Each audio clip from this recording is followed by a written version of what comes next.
All right, welcome everyone to today's Claigan webinar, Downstream Due Diligence under Dodd-Frank and EU batteries.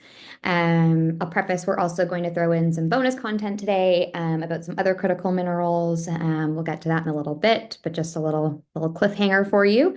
So my name is Lucy Warren, and I'll be walking us through the content today. I've been with Claigan for 8 years now and involved with the due diligence work for the last 5 years.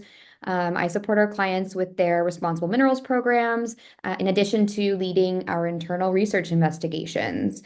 I also do a fair bit of external engagement with industry, in working groups, attending conferences, and all that good stuff. I will say that a PDF of the slides is going to be provided to everyone who attends the webinar today, and a recording will be available in the next few days on Claigan's YouTube channel. Please feel free to submit questions as we go, and I will do my best to get to them at the end.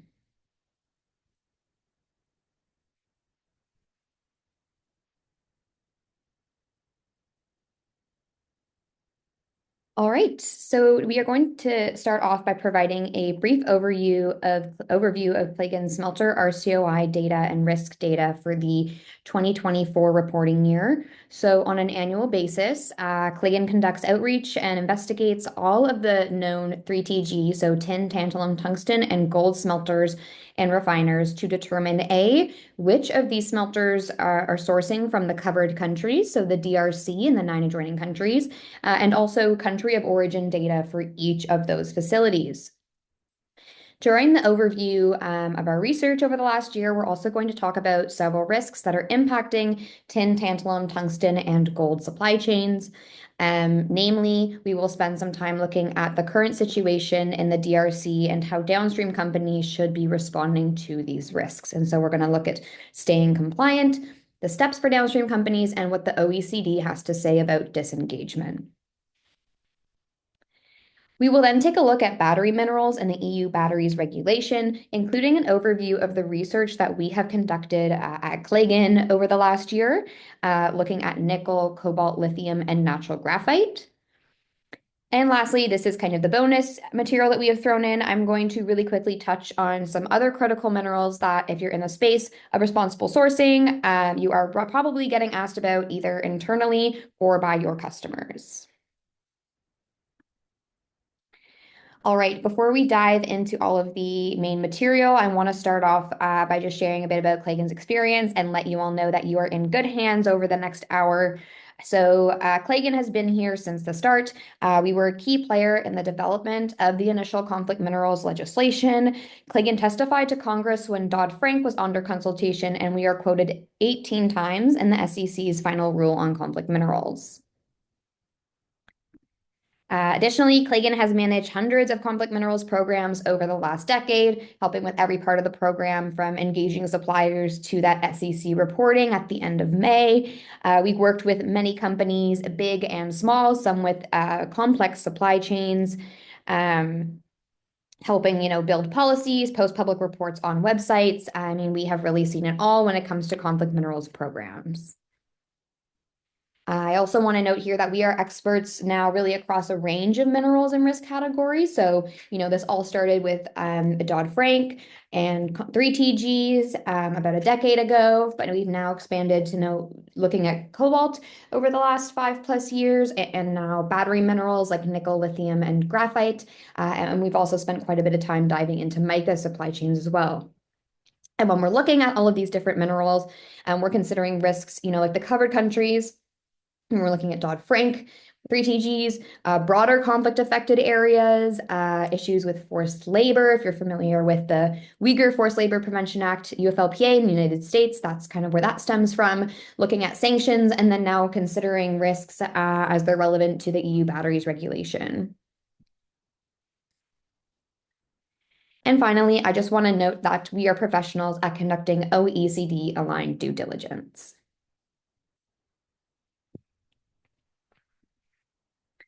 All right, we're going to start today by doing a brief overview of our gold findings over the last year. So we thought, as we kind of begin to wrap up the conflict minerals season for the 2024 reporting year, I mean, we still have time, a few months to go before the SEC reporting deadline. It would be interesting to take a look back at what the 2024 reporting year data kind of shows us. All right. So here, as I mentioned, Claigan has really expanded our research to look beyond just the covered countries. And, we want to consider broader, conflict affected and high risk areas as well. And so this chart on the top lists all of the conflict affected high risk areas and covered countries where gold was reported being sourced from. So you can see here Colombia being the highest, around 11 smelters reported sourcing gold from Colombia. A brief summary again of our 2024 data would be that 57% of gold refiners reported sourcing some form of recycled gold. So that 57% doesn't indicate that they are solely a recycler, but a portion of their inputs is recycled material. 39% of gold refiners reported sourcing from an EU CARA, and 15% reported sourcing from covered countries. This information on the right-hand side of the screen presents kind of a much broader overview of Claigan's country of origin data. This goes beyond just conflict-affected high-risk areas, and this map shows the frequency that countries of origin are reported or suspected of being used by smelters. So this is directly pulled from our engagement with smelters and the research that we've done, and you can see we are seeing gold being sourced all over the world. So gold is a very unique mineral because it is found almost everywhere. It has the most global presence. It's fairly accessible to be mined at either a large or small scale. As you can see here, China is coming up in the darkest green. This does make sense. You can see at the bottom here, the USGS top producers. China did top the charts for gold mining, and we are seeing it being reported the most by smelters and refiners as well. All right, so for the gold risks, there's three I'm going to highlight that we have been really helping customers through over the last year. The first of those obviously being the covered countries. This is the main catalyst for our investigations into gold, but by no means the only one nowadays. So gold is easily transformed, and because it has its kind of inherent value as a currency, it is a really popular mineral for use by illicit networks. In December 2024, the United Nations group of experts on the DRC reported that gold mined in the DRC's Ituri province continued to be exploited outside state control, generating at least $140 million per year to armed groups and criminal networks. Gold is also unique because it is the only one of the three TGs where we really see sanctions as an issue that comes into play. And when we're looking at the covered countries in particular, there are two gold refineries in the covered countries that are subject to sanctions. So there's one based in Uganda that's on the OFAC sanctions list. And there's another one based in Rwanda that was just very recently sanctioned by the EU, again, due to their potential connection to minerals funding armed groups. The next gold risk that I want to touch on is forced labor. There's a risk of forced labor in the gold supply chain due to mineral resources located in the Xinjiang Uyghur Autonomous Region in China, where there are allegations of forced labor programs taking place. For the last few years, we've been flagging multiple refiners with potential connections to this region. And over the last 6 months, we've seen a bit of an escalation in these risks as mineral companies are being added to the UFLPA entity list. So that happened back in August. And again, this past January, we actually saw the addition of Zijin Mining Group, which is one of the largest mining companies in China.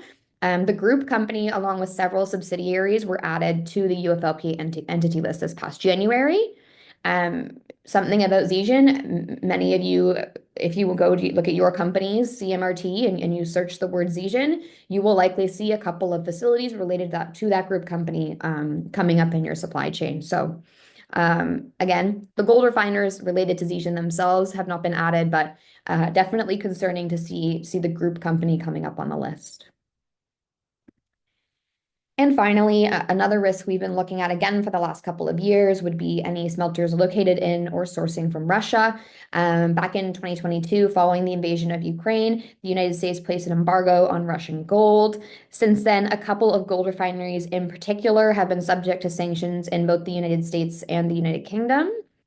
In our research into Russian gold throughout 2024, we found that Russia has been using a series of evasive tactics to avoid these embargoes.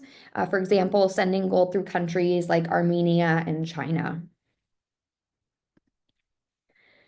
Okay, switching gears now to look at tantalum. Okay. So for tantalum, we had 34% of smelters reporting that they source some kind of recycled material. 51% reported sourcing from an EU CARA, and 68% reported sourcing from a covered country. And so tantalum is kind of an interesting one where the top producers are also the high risk areas. So you can see here, DRC, Nigeria, and Rwanda are the top producing countries. DRC and Nigeria are both considered a CARA on the EU's exhaustive list of CARAs. DRC and Rwanda, obviously, both covered countries as well. So when we're looking at risks for tantalum over the last year, our focus has definitely been on the DRC and Rwanda. Unfortunately, the current situation in the DRC is pretty devastating. It's really sad to see that, because the presence of armed groups in the Great Lakes region was the initial reason for the Dodd-Frank legislation, in the first place. And now we seem to be back in a very tricky place for sourcing from the DRC right now. Over the last 6 months, especially, we are seeing a direct impact to mineral and especially tantalum mineral sources. So in September of 2024, the United Nations announced that the M23, which is a Rwandan-backed paramilitary group, had consolidated control of Rubaya Coltan mining area. Coltan is the tantalum-containing ore. Rubaya is a mining area. Again, this is in the DRC. It's very close, as you can see on this map, very close to that border with Rwanda, but this is within the DRC. And using their control to impose taxes on mineral trade routes, the group has earned about $300,000 in monthly revenue. Then in December of 2024, the United Nations group of experts released their midterm report, and they actually increased that monthly revenue to $800,000 in that report. And they also found that the majority of illicit material was being smuggled through Rwanda. Finally, in January 2025, so quite recently, the M23 actually took the city of Goma. Again, this is a city in the DRC right on the border with Rwanda, and it's a city critical to the transportation of 3TGs, particularly coltan, that tantalum-containing ore, and now earning the group more control over the DRC's mineral exports. Remember, the DRC, when we look back at that USGS data, the DRC produces over 40% of global mined tantalum. All right, so in light of this escalating conflict and this kind of worsening situation, one thing we've been helping our clients navigate over this past year is how they, as a downstream company, quite far removed from these upstream actors, should be responding. And I'm going to be honest right off the bat, there really is no quick easy fix or response to this. You have to kind of be willing to allocate some resources toward this risk mitigation process. So historically speaking, the point of laws like Dodd-Frank were created with the expressed intent of not constituting a boycott of minerals sourced from the covered countries. Many people in the region rely on mining for their source of livelihood, and we don't want to take that away from them. However, conflict minerals legislation states that companies must avoid benefiting armed groups both directly and indirectly. Due to the widespread control of Eastern DRC's mineral resources by armed groups, and considering the rampant smuggling of 3TGs into neighboring countries like Rwanda, the ability to source responsibly at all from the region has been brought into question recently. I now just want to include a quote from a press release that was published by the organization Impact back in February. Impact is a very knowledgeable organization when it comes to sourcing in high-risk areas, and their main work actually, they do a lot of on-the-ground support for small-scale mining communities. So, if there's an organization that really understands the importance of uplifting small-scale miners in these high-risk areas and really understands the complexities of these environments, it definitely is Impact. So the quote is as follows. Cutting off sourcing relationships, particularly when this will negatively impact livelihoods for miners in their communities, is a last resort. While artisanal mining represents an important livelihood for thousands of women and men in the Great Lakes region, the primacy of life and the protection of civilians from insecurity and gross human rights violations prevails. The release goes on to say, while cutting off mineral sourcing tied to armed groups may not alone resolve the conflict in the eastern DRC, it is a basic measure of due diligence. The private sector cannot be complicit in the violence and human rights violations against civilians being carried out by armed groups in the DRC. So I'm sharing this to kind of really emphasize the gravity of what is going on right now, and really demonstrate the pressure that is kind of being put and the expectations that are being put on downstream companies. I also wanted to talk here quickly about a recent finding in a United States court that I found really interesting. If you've been in the conflict mineral space for a few years, you may be familiar with the name Alain Getz. He was sanctioned by OFAC in 2022 for his alleged connection to illicit gold from the DRC. Around a year ago, he tried to appeal the OFAC sanction, and that appeal was denied, which he then proceeded to file a complaint against that denial. Just this past March, the judge's opinion was published, where the judge found that it was not arbitrary for OFAC to conclude that a person whose company at one point annually handled some $500 million worth of gold extracted from areas controlled by armed groups indirectly supported those armed groups. Obviously, this is a very different case from a downstream company. We're dealing with an upstream actor who was allegedly purchasing mined gold for a refinery based in Uganda. But I just thought this was an interesting kind of recent example for this idea of indirect support. Remember, the SEC final rule of conflict minerals talks about both indirect and direct benefiting and financing of armed groups. I do just want to really emphasize, though, that disengagement, as in cutting off sourcing from the covered countries, should always be the last resort. There are several steps companies should take before escalating to this point. Okay, so let's dive into what these steps are. The first of these, I'm sure most of you are already doing, conduct a reasonable country of origin inquiry. And so that's done in 2 steps. The first is identify the 3 TG smelters in your supply chain. So that's when you do that survey every year of sending out the CMRTs to be returned and filled out by your suppliers, with the smelter list complete of all the 3 TG smelters in your supply chain. The next step of that country of origin process is then to determine which of those smelters are high risk. So which ones are sorting from the covered countries, and maybe in this case, even more specifically, just the DRC and Rwanda, since we know that's where the vast majority of the smuggled materials are concentrated right now. The next step that you want to take is you want to identify where your company has leverage over the supply chain. So you want to figure out which of your suppliers are actually supplying the potentially high-risk material. For example, if you are concerned about a couple of tantalum smelters that you have reason to believe are sourcing from the DRC or from Rwanda, you want to make sure that the supplier reporting those smelters is actually providing you a part that contains tantalum.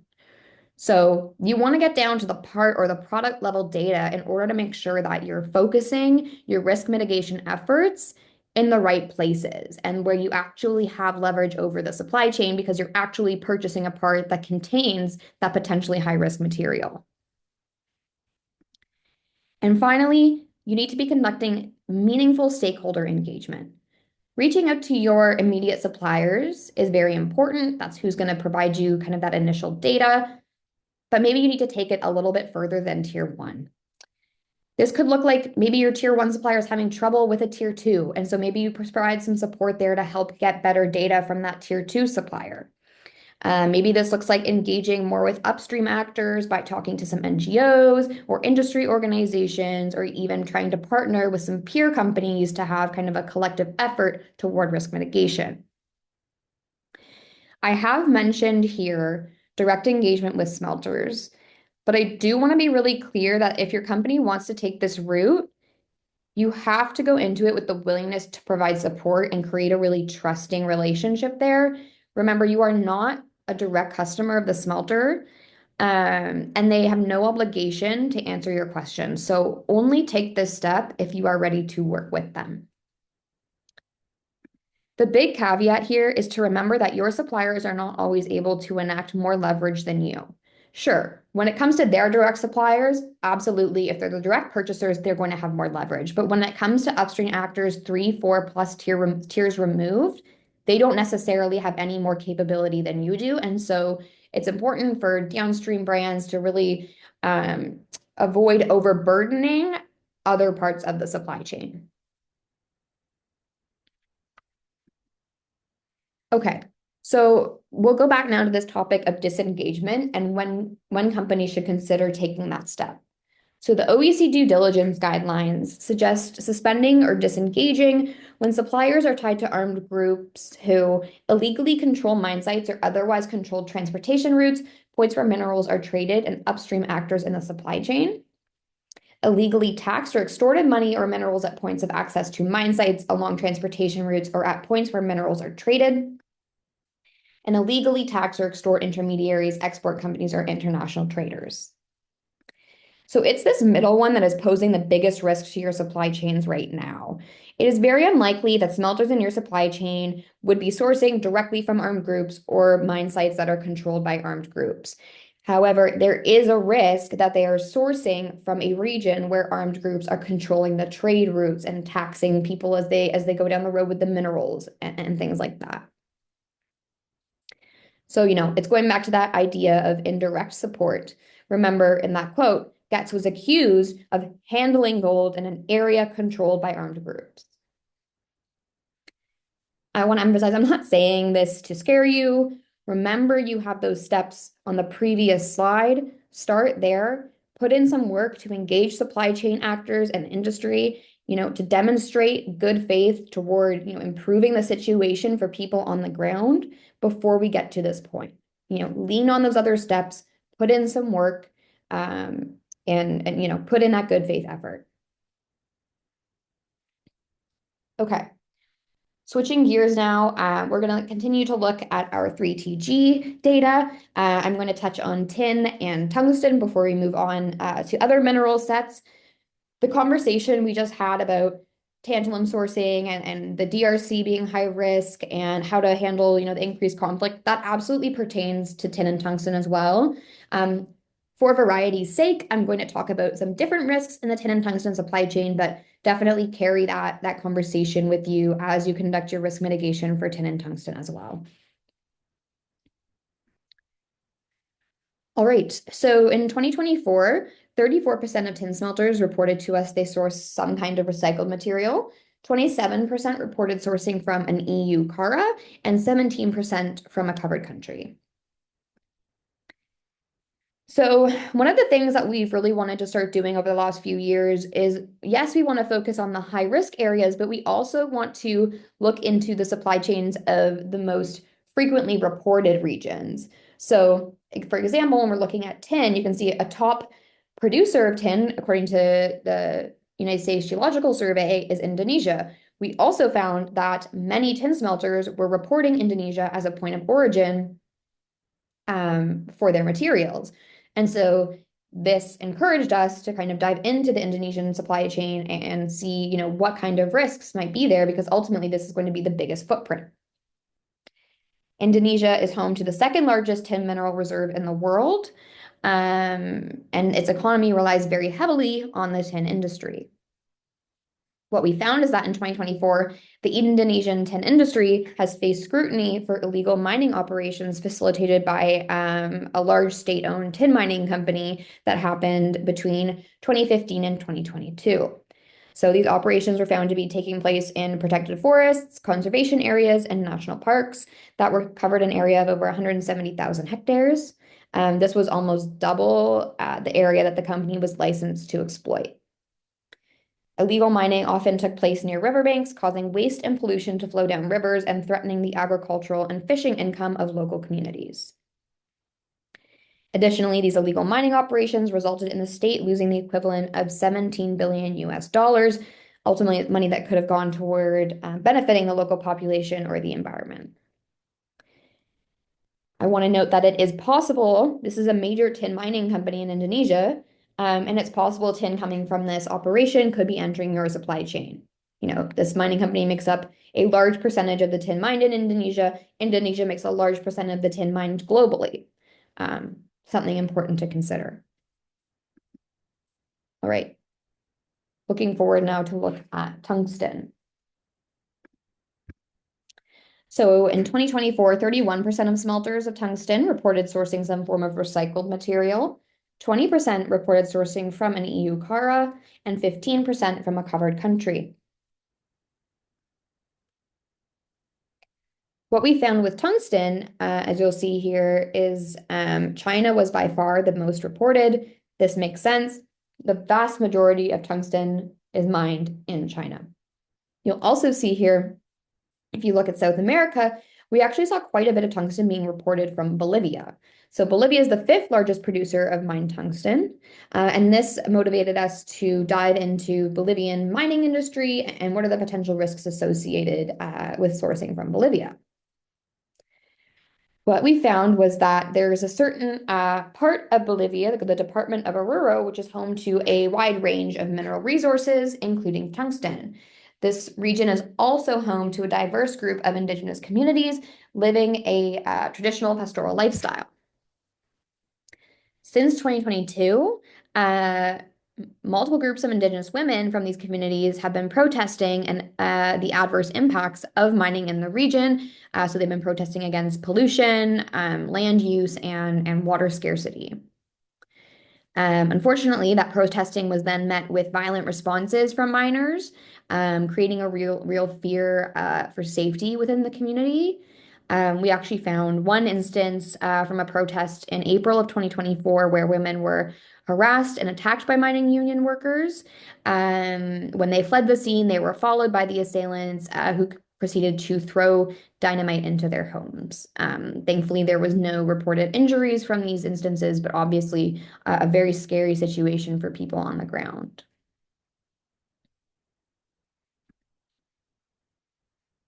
All right. That's it for 3TGs. So switching gears now, I want to spend some time talking about battery minerals. And obviously, the motivation for looking into battery minerals is the upcoming EU batteries regulation due diligence requirements, which take effect in August of 2025.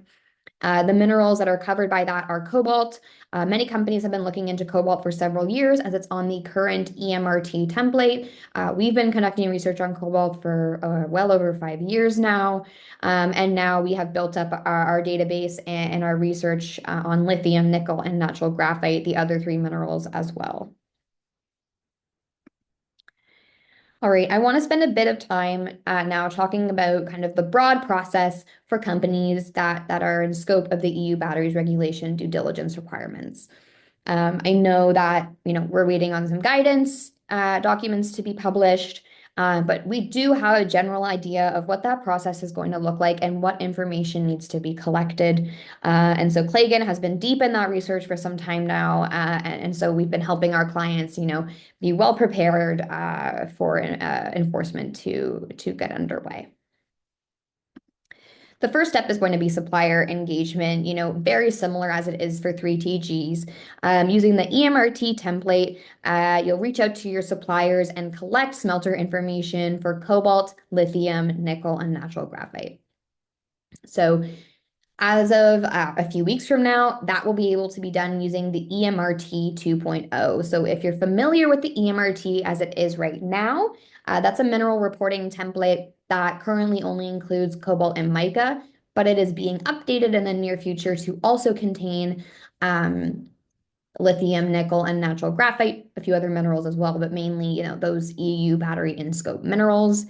There have been ways of collecting information on those minerals without this template in the past, and we've done that with some clients. Now that we're getting close to the new EMRT being released, though, the recommendation would be to wait for that new template to come out so you can kind of only bring one document for your suppliers to need to complete. The next step would be your smelter RCOI and due diligence. And this is where the process changes quite a bit from 3TGs. So the first thing that we need to do, and it's not really included here on the slide, but we actually need to verify that, I mean, even more so that the facility information your suppliers are giving you is accurate. So we don't necessarily, as an industry, have the same accepted and standard lists of lithium and graphite that we do for 3TGs, which we've been looking into for the last decade. And so, as I mentioned, Claigan's developed a pretty comprehensive database, but still, when we get these EMRTs back, I do expect to see some new companies we're not familiar with. And so, any companies we don't recognize, we first need to investigate, okay, is this actually a valid nickel smelter? Is this in scope of our investigations right now? And so that's the first step that we're taking. Once we have your unique list of smelters across the battery minerals, we then cross-reference those facilities with all of the risks outlined in Annex 10 of the EU Batteries Regulation, and that's all those risk categories in this table on the right here, alongside the regular risks that we always look at, which would be any facilities connected to the Xinjiang region in China, worried about that forced labor risk, smelters located in or sourcing from Russia, conflict affected areas, and then also taking into consideration sanctions. So, the output that you're getting, if you reach out and you want some support from Claigan, is essentially a document that describes for each facility their operations. Are they recycling? Are they integrated with a mine site? Oftentimes for these battery minerals, we see mining and refining happening around the same site. Again, if we have mines, we're listing what those mines are. We're then also looking into those facilities. Can we glean any information on their sourcing practices? Do they have a responsible sourcing policy on their website? Have they participated in any third-party audits? And that can be RMAP or, because again, often they're integrated with a mine site. We're looking at some responsible mining standards as well, Copper Mark, IRMA, and we're including all of that information in the due diligence work. And then also, cross-reference with each of these risk categories to see if there's any allegations.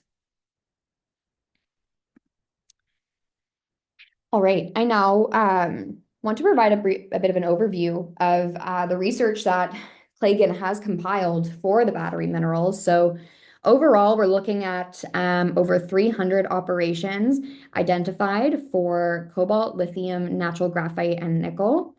We've cataloged over 200 human rights and environmental allegations, and we're looking at about 8 high-risk geographies that we've prioritized for these 4 minerals. So 8 areas where we're seeing these human rights and environmental allegations come up time and time again. All right, so this is a breakdown of the social risk allegations that we have identified. And so this is across all 4 of the battery minerals. As you can see here, community life and Indigenous rights really tops the chart here as the most prevalent issue that we're seeing. A lot of this is because these minerals are mined predominantly in the global south and in places where free, prior, and informed consent is not a well-established practice. So, for example, nickel is being mined and refined at exponential rates across multiple islands in Indonesia. And we're seeing a lot of issues with Indigenous rights there, including, some concerns regarding uncontacted communities. On the same kind of vein, when we're looking at cobalt, we know the vast majority, I think it's over 80% of the world's cobalt is coming out of the Democratic Republic of Congo.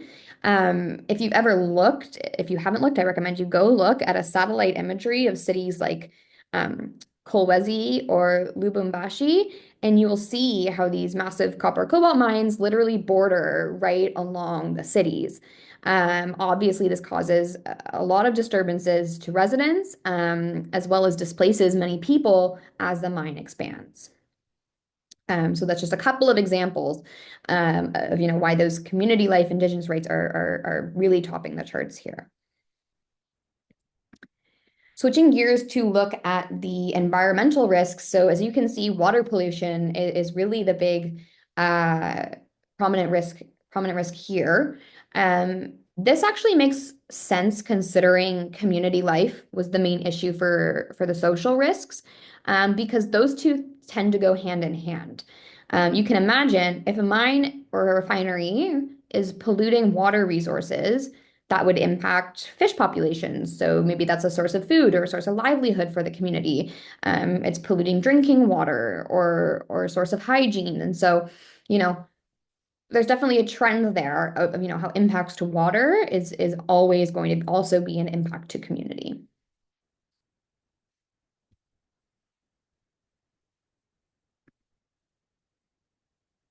All right, and switching gears once more, this is the bonus content you're getting from today's webinar, and this is going to be a brief conversation on critical minerals. So critical minerals are materials that are essential for our modern technology, and typically these are materials crucial to the energy transition and national defense. So governments all over the world, in Canada, the United States, the EU, they all have identified lists of critical minerals. And the concern is that the countries need to ensure they have a stable and consistent supply chain for these minerals, or they want to make sure they have domestic supplies of these minerals, because they're so important for defense, for technology, and maybe they're minerals we haven't traditionally needed in as much abundance. We need to kind of secure these supply chains now. But also, I'm from Canada, and there's definitely a push here to, take advantage of the mineral resources that we're on and kind of capitalize off of the energy transition and be a country that can supply these minerals globally. So there's kind of a few different reasons for this. But I think especially given the last couple of months, a big concern is that many of these minerals are concentrated, they have concentrated mining and refining in certain areas of the world, and that's posing a risk to international supply chains.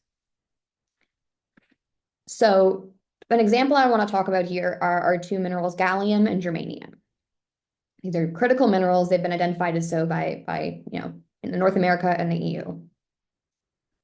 China is the primary producer of both of these minerals. So in 2024, China was responsible for 60% of germanium and 98% of gallium global production.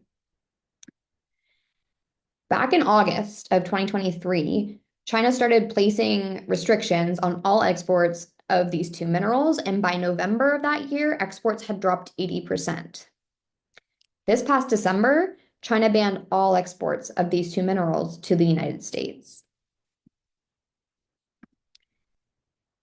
What I'm getting at here is that supply chain resiliency is going to be the new argument for supply chain mapping. Governments are going to start demanding where you get your minerals and where you don't get your minerals. And with the current political climate, you just never know when an important supply chain might get interrupted. Just a few days ago, China launched export restrictions on rare earth elements in response to US tariffs. You need to know where you're getting your materials from because you need to be able to respond with these constant changes that we're seeing.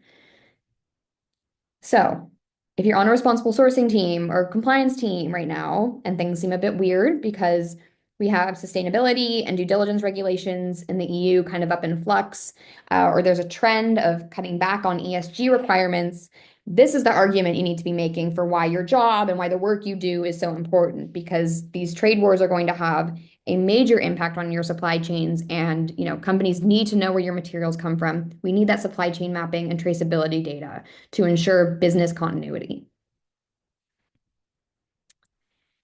These are just two examples, two minerals of many that are going to be impacted. Another couple that I often get asked about, aluminum silicon, also predominantly being produced in China and absolutely crucial to many supply chains. One thing I also want to touch on, I just mentioned silicon. As we begin looking into these critical minerals, we're going to find human rights and environmental issues as well.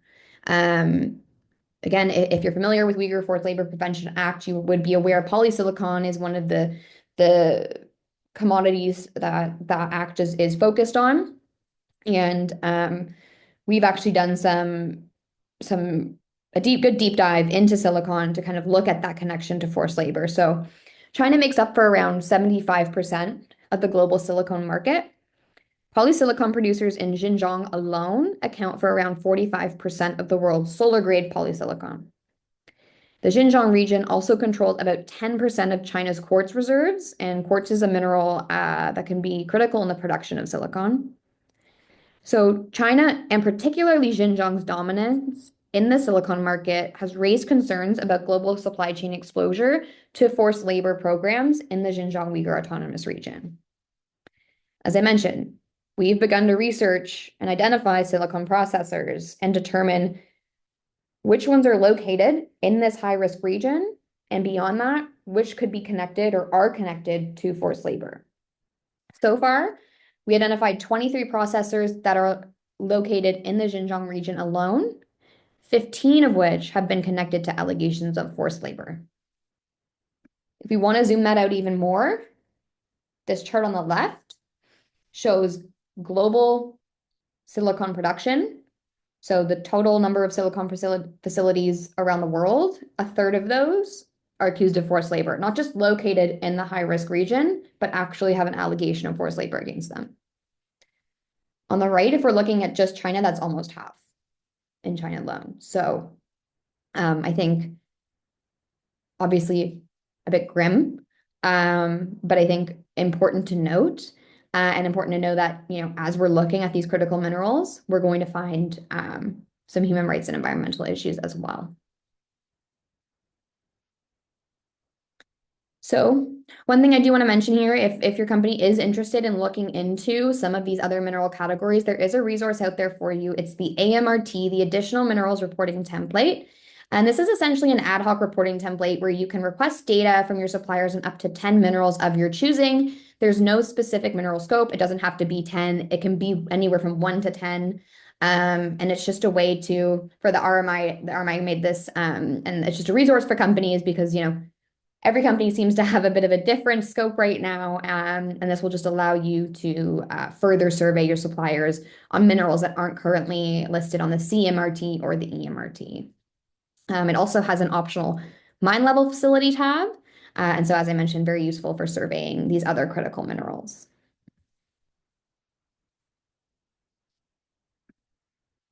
All right, I want to end on a few takeaways. I know we've covered a lot of ground, and so I want to make a few callbacks to some of our initial discussions as well.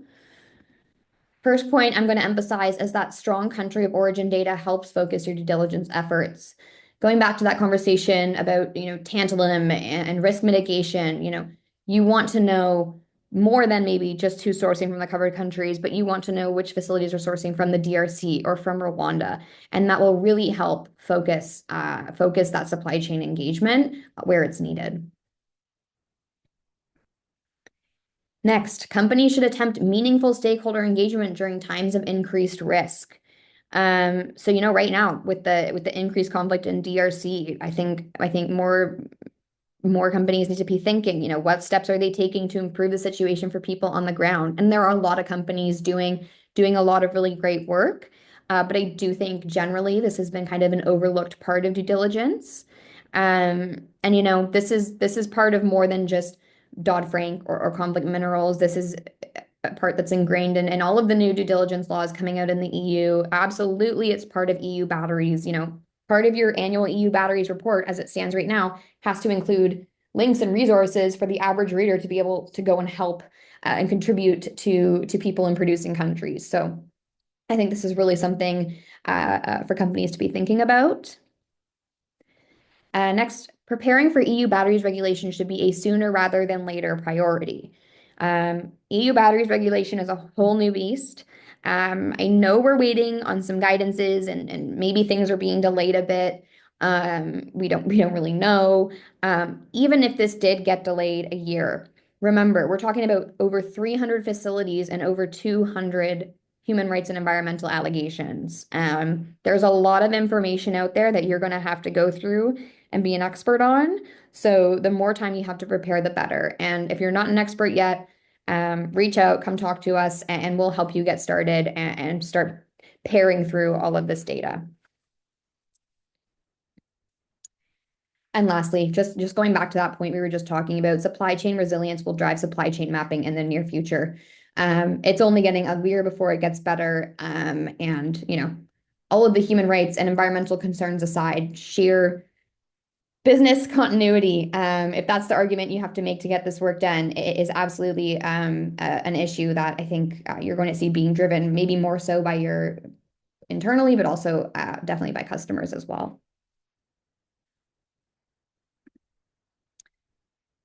All right, that's it for my presentation for right now, and I'll take it over to some questions we have in the chat.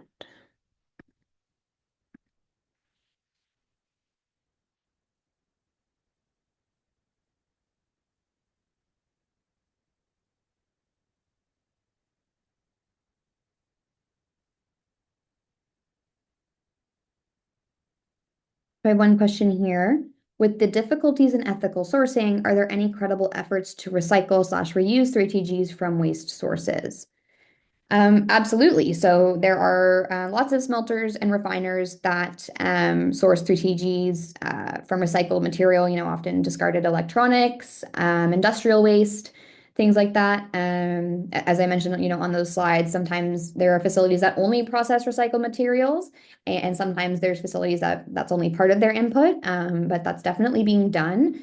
I will say with gold, that gets a little bit more complicated. What constitutes recycled gold? Again, going back to that point of it can so easily be transformed. If you're a refiner processing recycled jewelry, we raise the question of, well, was that jewelry made yesterday? So, but yes, there are smelters out there absolutely using recycled material.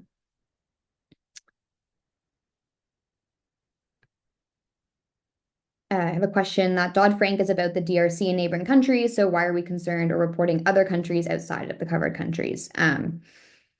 Again, this is, industry has kind of desired to look beyond covered countries. We kind of say here at Claigan, when you turn over rocks, you get creepy crawlies. So when we start looking into supply chains, we're going to start finding other risks that aren't just the ones that we were initially motivated to look for.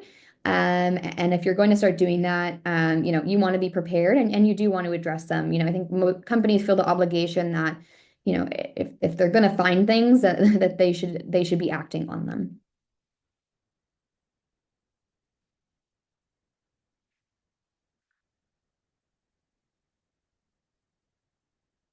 A question here about, as a downstream user, what are our obligations for EU batteries regulation?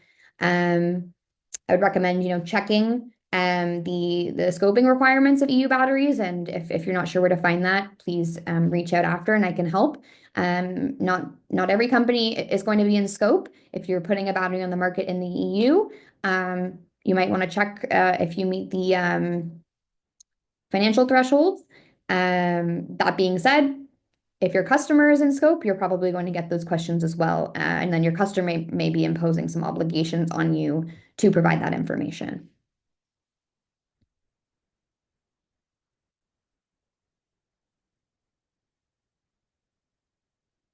Question about if this will be recorded. Yes, it's being recorded and it will be published on our YouTube.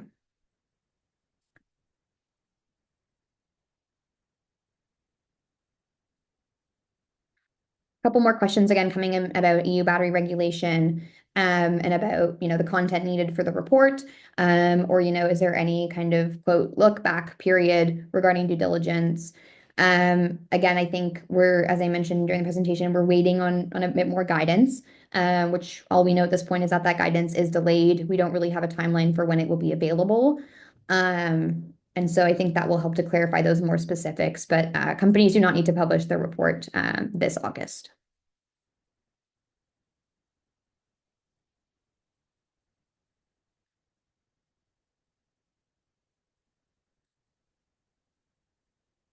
Another question here. If Dodd-Frank is focused on DRC and industry is trending towards looking at other countries, is legislation expected to follow that trend of expanding to other countries as well?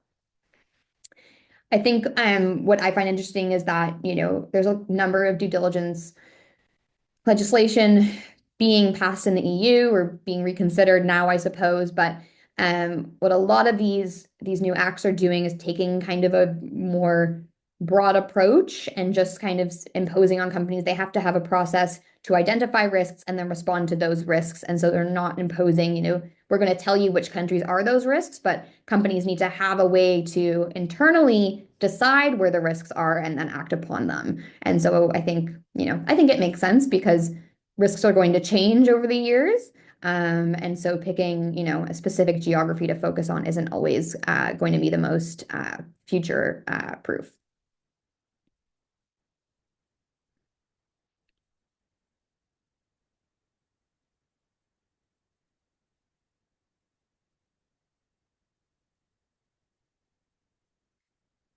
Someone asked about when the new EMRT will be available. Typically, the RMI, I went to look back at when the one was released last year. The new version of the EMRT was released at the end of April, so I would hope probably around the same time.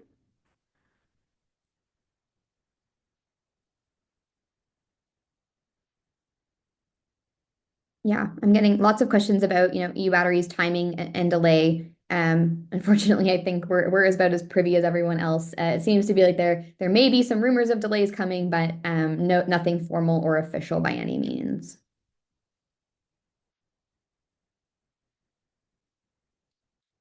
Okay, and I think that's it for questions today. If I didn't get to anything, please reach out after the call, and I will be more than happy to bounce ideas back and forth, to chat. Yeah, I'm always available. Thank you so much for attending today, and I hope you all have a great rest of your week.